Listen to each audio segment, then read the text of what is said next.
Okay, vi er i gruppe 3, og vi har om carbons bindingsforhold og bindingsvinkler i carbonhydrider. En enkeltbinding er en kovalent binding, hvor 2 elektroner indgår, et fra hvert atom. En dobbeltbinding er 2 kovalente bindinger, hvor 4 elektroner indgår, 2 fra hvert atom. En trippelbinding er 3 kovalente bindinger, hvor 6 elektroner indgår, 3 fra hvert atom. Billedet viser strukturformlen for det mest simple carbonhydrid, som er metan. På denne måde viser molekylets rumlige opbygning ikke, men det gør den så her til højre.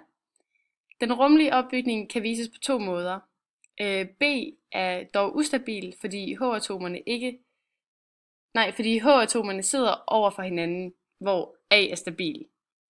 Kendetegnet for en enkeltbinding er, at molekylet har fri drejelighed omkring C-atomet.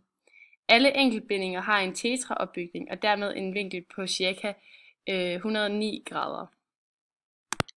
Her vises strukturformlen for eten, som har en dobbeltbinding. Kendetegnet for en dobbeltbinding er, at molekylet har mindre grad af fri drejelighed, altså molekylet har en stiv opbygning omkring dobbeltbinding, og dermed har en mere stabil struktur end en enkeltbinding. Alle dobbeltbindinger har en plan opbygning og er dermed en vinkel på ca. 120 grader.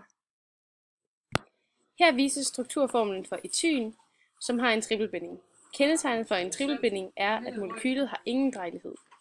Alle trippelbindinger har en lineær opbygning og dermed en vinkel på ca. 180 grader.